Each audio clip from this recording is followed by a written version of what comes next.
Games, Brrraaains A Head-Banging Life. We're doing a reaction video. Bit of a track that's been out for what? Bit of a track. A track that's been out for a while. It's Creeper's new one, Born Cold. Now, I don't know if we've had the opportunity to talk about this. What the hell happened here? Now, what I mean is, what happened to what happened to their big return?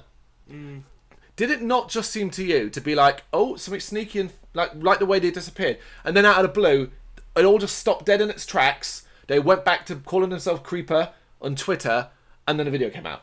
Yeah. Like, what was that about? Now, I wondered about this. It's almost like they pulled a plug. We're like, this isn't working. Like, we're not getting the reaction we want online, or people aren't like as into it. Do you know what I mean? Like, think about like the secrecy and lead up to the album, the original album, Eternity in Your Arms. Then the stuff they did when they left. This was not the same. It started the same, where like, you know, the name change, and then there was a secret show and all that, and then it just stopped dead, and Creeper were just back. Yeah, they're just back, and they haven't even really said much. Much at all. Much. And it's just, here's a track and that's it. So I wondered about this. Now, I can't quite get the timings right, but I wonder if they got stopped in their tracks because another band did a big return. Oh, of course. Motley Crue. What? Yeah. Who were you thinking of? My Chemical Romance. They just came back, and they're literally like... Yeah, I mean, I think that was a little bit before, but you know, there was, I didn't consider that, but Motley Crue one did a whole blowing up their contract, and that was all over the internet. Do you see what I mean? Like, did Creeper just look at that and go, you know what I mean? I don't know. And obviously then you make a very valid point. I hadn't thought about My Chemical Romance, but there you go, My Chemical Romance, who... I wouldn't say Creeper alike, but there's certainly, you can draw parallels towards them. They did the kind of similar thing as well, where they did the secret show. They didn't really talk about it. They just kind of, Ooh. So maybe Creeper just got like, fucked over, basically. I would just like drop everything. Let's just get the song out there and be back, basically. And it's a bit of a shame, really, because I think that meant when this, because they didn't, at least from my perspective online, there really wasn't much buzz about this song. It got played on BBC One Radio a couple of times. Whoop-de-doo. Ooh, 59k is not that great for them, is it? Yeah, I don't know, it just didn't feel like there was that much excitement around it. And I have heard the song a couple of times. We're going to obviously do it now anyway and play it and talk through it, as we always do. And let's so go. I was born cold. What do you make of his new look? So much I like it. It's fine. A transparent brute. Definitely not there. Yeah, I remember we had a talk about how they were gonna kind of keep it going. Yep. And how they couldn't keep singing about like that. Teenage stuff. Teenage romance kind of thing. True.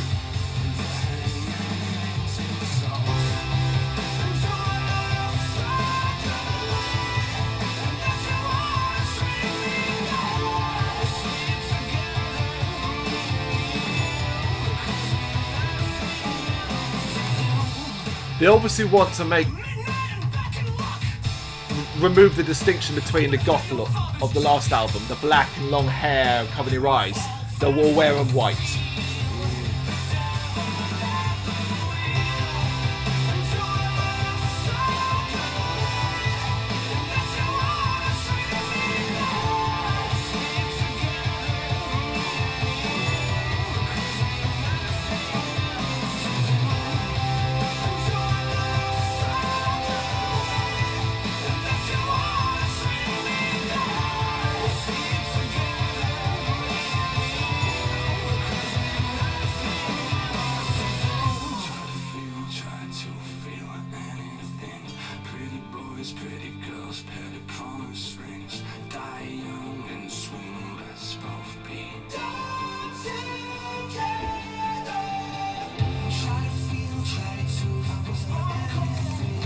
Am I like that?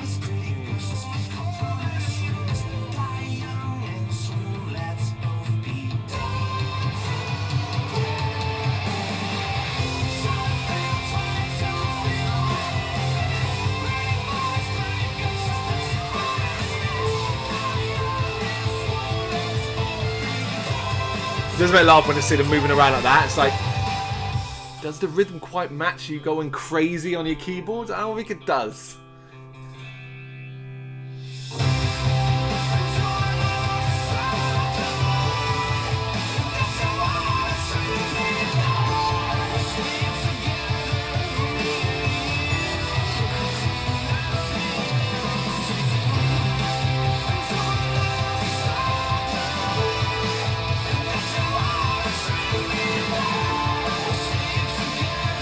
Right, I've identified it.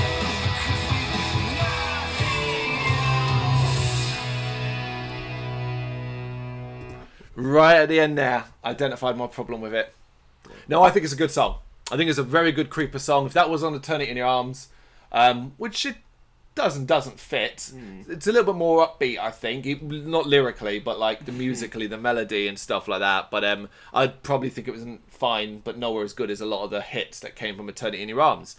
I think it's a good song. Good. I'm not entirely sure on how much the guitars have been brought back and the piano's been taken to the forefront. Well, brilliantly put. Holy fucking shit. Yeah, there's a disconnect there. The thing for me that I found is missing. There's no hook.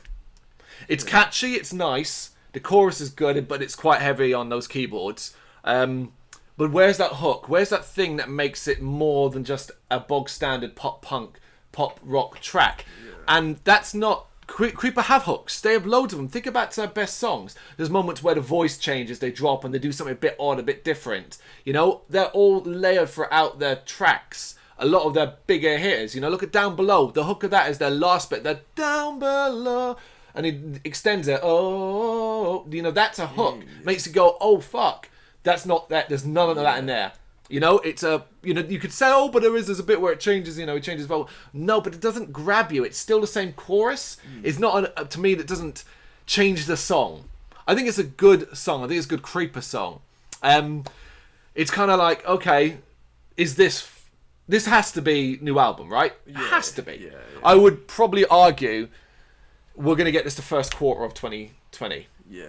Maybe even around in the album release date, which was April and March 2 years ago. March 2017. Was it really 2017? So it'll be 3 years by time. Okay, so you know, there you go. It's a decent amount of time. It's a good song. It's just missing some bits. Missing what makes a Creeper song a Creeper song. I think I agree with you. What makes it less generic? Because Creeper are not a generic... they have generic moments, but they're not overly... I wouldn't call them a generic pop rock band. A goth rock band, however you want to call them. But that song is as generic as it comes. While still being a good song, thanks to the talent of the band members, you know? You make, I say, a really good point about the keyboards being brought forward. She's a... Hannah, is it? Yeah. She's a popular member of the band from a fan perspective. So, you know, it's well worth utilising that, I guess. Provided it's not overdone. I thought halfway through the song, it kind of seems like there's too many members. Like when there's wide shots where there's everybody there, it's like not enough is happening to warrant. Yeah, okay. I see what you're saying. Two guitarists, a bass player, a keyboard player, and a vocalist. Yeah. And you listen to it go, and the drummer, Jesus. And you're here and you're thinking, who isn't actually playing? Who's just pretending? They're all doing that. And and all of that as well. Yeah. And it's like, no, guys, I'm sorry. This is not heavy enough to warrant that level of reaction. Do you know what I mean? Like, she's going nuts on the keyboards. It's like, but you're playing a plinky melody. You know, it just doesn't quite fit. I think the video is quite good. I think it's quite pretty looking, the location and style. But it feels like that's what it feels like. It feels like that video was meant for a more energetic. What's a song that would really fit for that from Eternity in Your Arms? Something that's quite high, you know, Hiding with Boys. Maybe just some. It feels like it needed a high, like that's what that was for, with a lot of the shots and stuff like that. Maybe not so much that, but like I said, I do think it's a good song. It's just that old problem. Don't love it. Certainly not going on a best of Creeper playlist. But I would be excited to see what comes next. I am excited to see what this is leading to album-wise. If it is an album or an EP or so on. And hopefully an album, because it's been enough time. And, you know, they went away for long enough that surely a lot of that time was used to write. But it's also going to be a big fucking moment for them. If My Chemical Romance are back and not just back to do reunion shows... and are back to do new music. I'm not saying like Creeper can't exist while My Chemical Romance exists. Of course not. I'm just using that as a reference point to how a lot of Creeper fans will be My Chemical Romance fans. And might suddenly find themselves distracted if My Chemical Romance are doing new music. Yeah. You know? The crossover's there. The crossover's there, yeah. Let's not pretend it's not. Yeah. It's not. Absolutely it's not, you know? But also, the pressure's just on because of the success that success has to be built on. They've been going up and up and up. And their next shows in this country, I believe, is support dates as Baby Metal. That will be a good, for people who are interested in Creep, that'll be a good indication of live where we're going from here. You know, what they're going to be like live as well and stuff like that. So it'll be a good indication, because supporting Baby Metal, that's a huge get for them. Is it Brixton? It might be Brixton. I don't know. It's a big event. It's a big venue anyway. It's Baby Metal. Of course, it's a big venue. Yeah. So big chance for Creeper to sort of say. But yeah, you know, basically, worst case scenario is they release an album, Creeper 2, whatever you want to call it, and it's just all right. And that's not good enough, unfortunately. No. Pressure is on. Yeah. There you go. There's our thoughts on Creepers Born Cold. Check out the website, gbhbl.com, and our social media on Facebook, Instagram, and Twitter. GBHBL, just search for that. Same for Patreon, Big Cartel, and SoundCloud, where you can find our podcast. And, of course, this YouTube channel. Hit that like and subscribe button for more.